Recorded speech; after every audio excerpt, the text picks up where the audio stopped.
So with the ingredients starting from left to right, we've got 175 grams of Carbalose.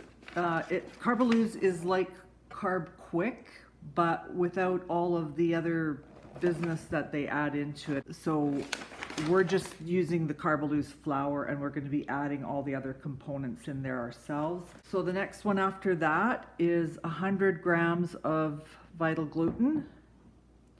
And then we have 20 grams of oat fiber. And then we have 10 grams of psyllium husk. We have 1 teaspoon of salt. We have a teaspoon and a half of instant dried yeast.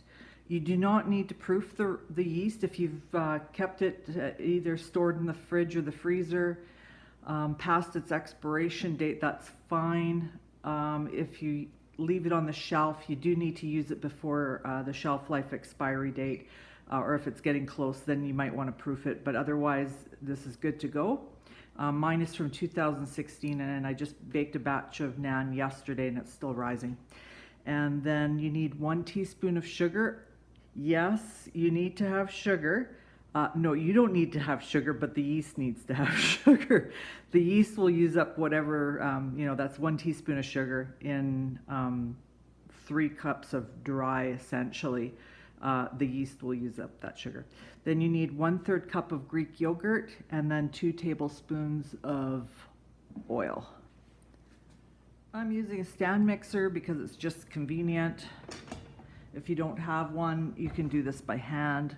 So I'm putting in all of the dry ingredients into the mixing bowl. You do not need to keep the yeast and the salt and the sugar separate. It's all dry, it just all goes in. Dry salt is not going to impact dry yeast. Forgot my oat fiber. This stuff is really dusty. Next in will be 2 tablespoons of oil.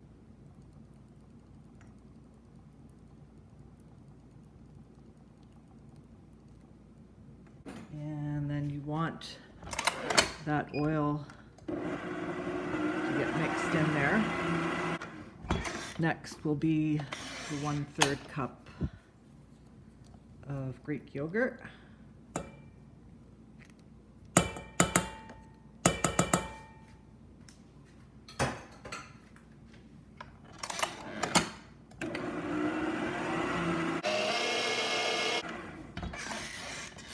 And it'll feel kind of crumbly to you. There'll be little bits of Greek yogurt and oil all mixed together. Next will be the lukewarm water, and I'm just going to take some water out of the tap.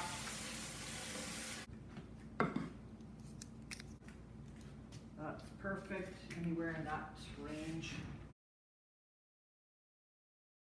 But I'm going to add it gradually, and it's basically just until this forms a dough ball.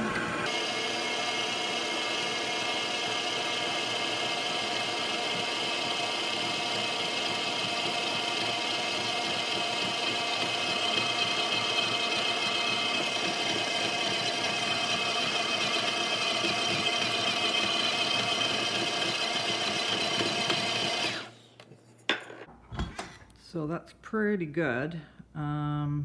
It's not quite as wet as I would want it, so I'm going to add a little tiny bit more water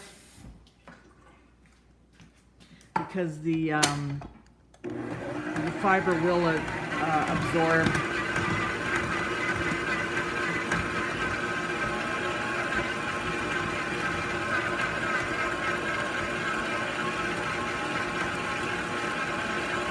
That's looking better.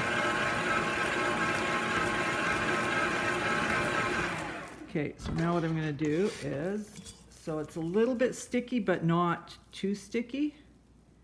And you can see that the gluten is already starting to work its wonders. I'm going to switch over to the hook.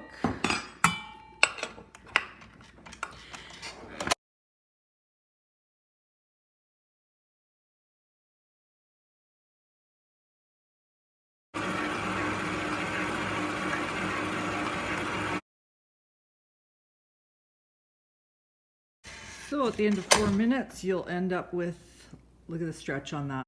For me, the nut-based flours are typically used for anything that's sweet and crumbly because that's what they are. They're never going to behave like a proper yeast-based dough. And this is perfect for replicating anything like a pita or a naan. And I'm going to make a tandoori chicken stuffed naan recipe out of this and post that. Okay, next I'm going to transfer my dough into an ungreased bowl. And the next thing we're going to be doing is putting it into a water bath and proofing it. Okay, I've got my dough sitting in the bowl and sitting in the sous vide pot. And normally I have a cover for this, but darn it, do you think I can find it anywhere? So I hate to do this, but I'm using plastic wrap. Normally I don't do this because I do have a cover, but who knows where that's come to. Now what the sous vide does is it actually proofs it at a nicer temperature for the yeast. If you proof it in your oven, it's going to be too hot. And this is a little bit warmer than room temperature. I'm going to be doing it at 90 degrees Fahrenheit. So that's just going to circulate nice warm water around the dough. And I'm going to let that go for 2 hours until it's doubled in size.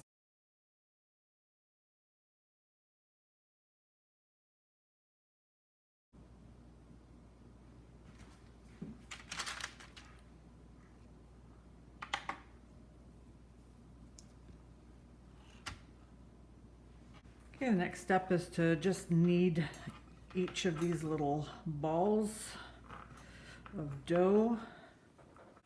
You can see how stretchy they are. I'm going to let those rest for about 5 minutes just to let the gluten relax a bit and then roll them out. Take one of your pieces of dough and then you want to just press it into a roughly circular shape to begin with, or flatten it, and then you can just start rolling it with your rolling pin.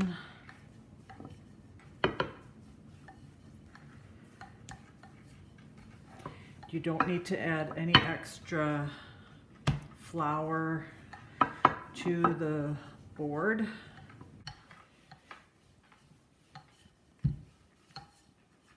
Beautiful. All right, let's rise these guys up. So I've got the 6 naans here, and I'm just going to give the parchment a little spray of oil. They will not stick to the parchment, but I just want to make sure that they don't. That looks good. Okay, now they're going to go into an oven. Okay, you're gonna laugh. So Anova is coming out with a steam oven soon here in 2020, and I'm gonna get one. But in the meantime, what I've got in here is a small aquarium heater, and you can see it's already creating a nice layer of steam in there because this will not fit into my sous vide pot. Stay tuned. The next step will be taking them out, and then we're going to be frying them in cast iron, and I'm going to show you how to turn your cast iron into a super non-stick pan.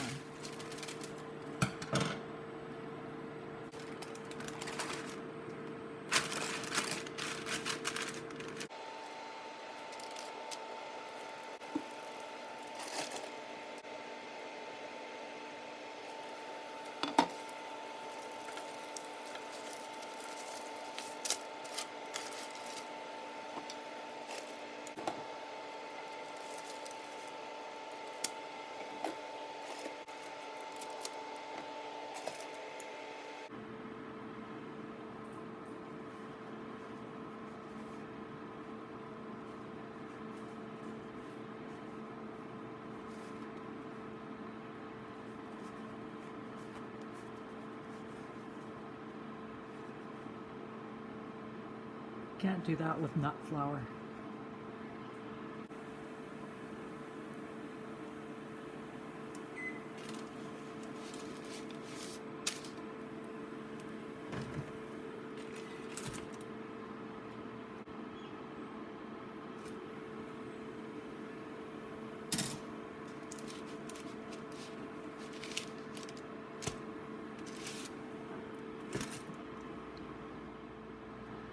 Okay, I can't wait for dinner, so I'm just gonna give this a try.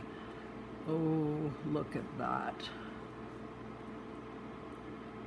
That is some bread.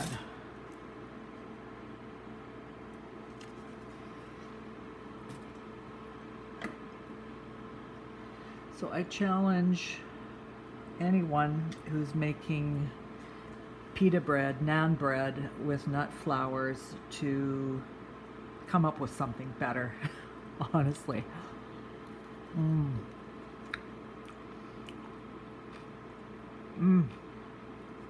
Like it doesn't, it doesn't crumble apart. This is bread. It's chewy like bread. It's crispy like bread. Oh, yum yum. And it tastes like the texture. The texture is bread. It is not gritty. It's not, you know, you don't have stuff getting stuck in your teeth. When you bite into this, it's like biting into bread. Sorry, I just have to keep eating my wonderful pita.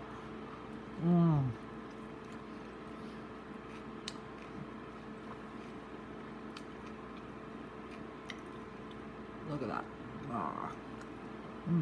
Yummy.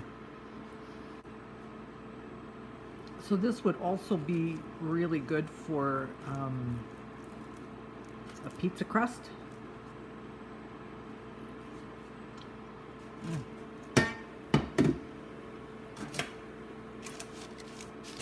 There we go.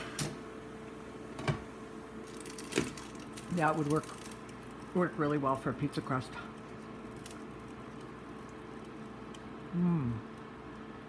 Oh my god, sorry. I'm eating this off camera, but honestly, it's going to drive you crazy if you watch me eat.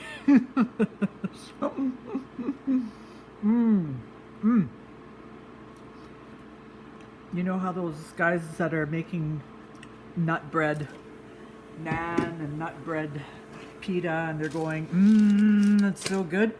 It's all lies. It's not, This is,